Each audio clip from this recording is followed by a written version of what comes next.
कि मैंने पूरा पानी का खजाना खाली कर दिया, लेकिन ब्रज में पानी की बूंद भी नहीं दिख रही। पानी गया कहां?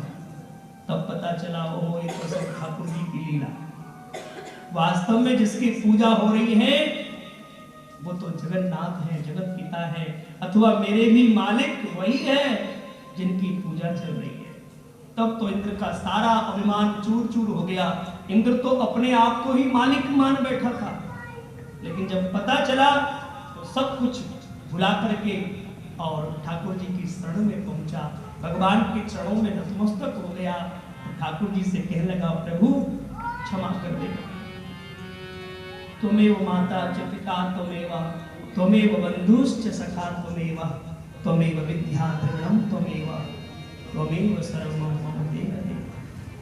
हे ठाकुर जो है आप ही हैं, बस आप कृपा करें मेरे जीवन में ये अभिमान दोबारा ना आए, ऐसी आपके पास। भगवान ने इंद्र को माफ कर दिया, जाओ क्षमा किया। इंद्र भगवान को नतमस्तक होकर के पूरी ब्रजभूमि को बार बार दंडवत प्रणाम करते हुए पुनः अपने लोक को गया। आज ठाकुर जी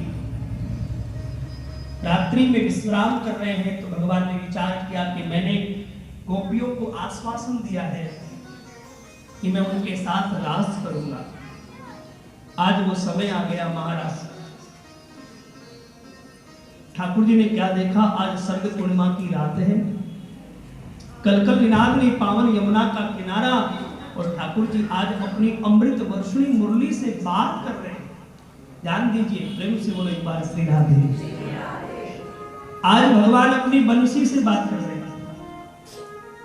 हरि ओ बंसी, देख आज तक मैंने तेरी बहुत सेवा की है, पर आज तुझे मेरी सेवा करनी है।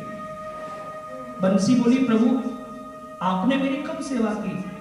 आप तो मुझे तंग करते हो, जब इच्छा हुई जब मन किया तब बजाना शुरू। आपने कभी ये भी देखा ये मेरा विश्राम का समय है या भोजन का समय है कि निद्रा का समय है? आपका तो जब मन हुआ तभी उठाकर बजाना शुरू। ठाकुर जी ने कहा बंसी मैं केवल तुम्हें बजाता नहीं, बजाने के साथ साथ तुम्हारी सेवा भी करता हूँ। तो ठाकुर जी बता रहे कैसे सेवा करते हैं भगवान बंसी की। पता है मैं ऐसे बजाता हूँ तुम्हें, हाँ ये मेरे जो हाथ है ये क्या है? ये तेरे लिए पलंग है। मैं अपने कर कमलों का पलंग बनाकर के तुझे सुलाता हूँ, होठों का तकिया लगाता हूँ। जब तुझे गर्मी लगती है तो फूंक मार के तेरी गर्मी को भगाता हूँ, और जब तू चलती चलती थक जाती है तो छोटी छोटी उंगलियां से तेरे चरण दबाता हूँ। ये सेवा तो मैं तेरी रोज करता हूँ। कर कमलों का पलंग, होठों का तकिया, फूंक मार के गर्मी को भगाना, छोटी छोटी उंगलियों से चरण दबाना, इतनी सेवा मैं तेरी नित्य प्रतिदिन करता हूँ। तुम कहती हो कि मुझे तंग करते हो?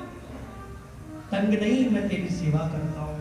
बंसी ने जैसे सुना कान पकड़ लिए, क्षमा करना प्रभु, आपने तो सेवा का भार मुझ पर बहुत चढ़ा दिया।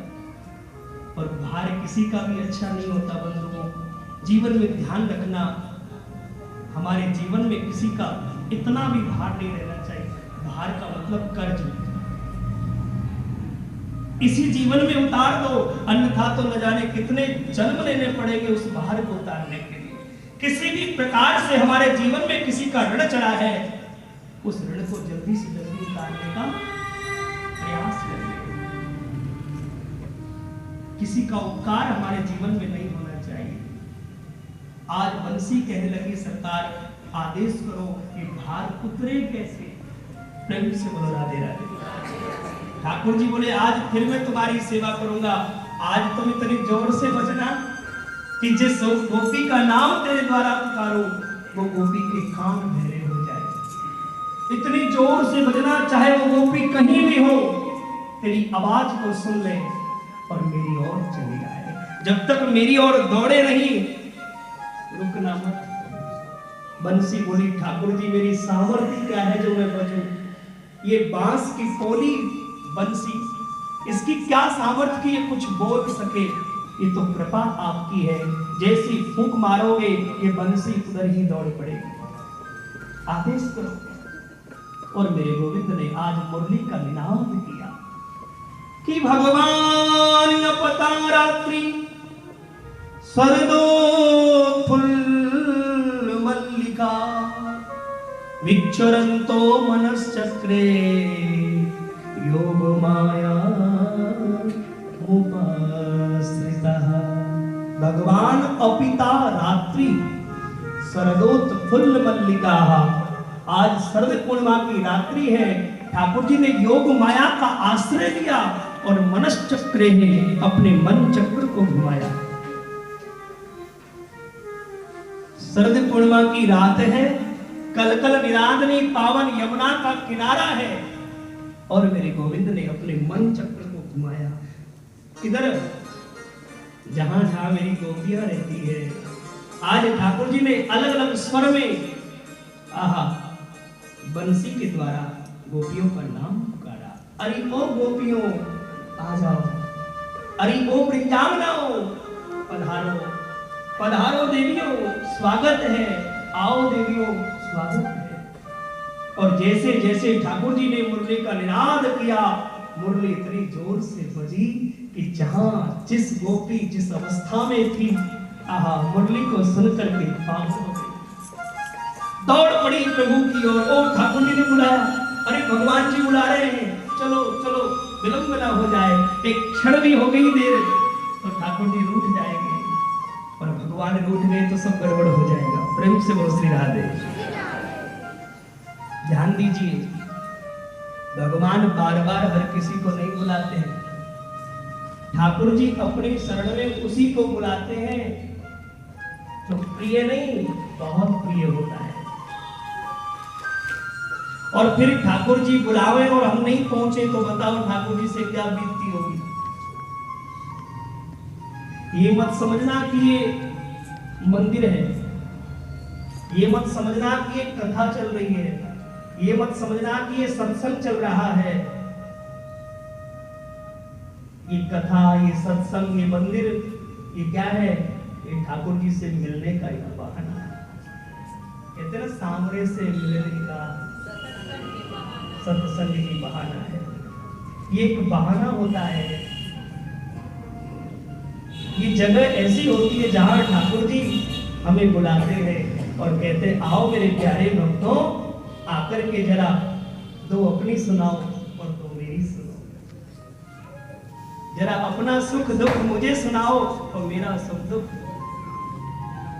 ये दो घड़ी जो ठाकुर जी ने हमें प्रदान की है प्यारे, ये सच कहूं तो आप हम सबसे मिलने के लिए प्रदान की। और भगवान ये मौका दे, ठाकुर जी आपके घर के द्वार पर जाकर के दरवाजा खटखटाए निमंत्रण के माध्यम से, और हम निमंत्रण पढ़ करके उसको रख दे।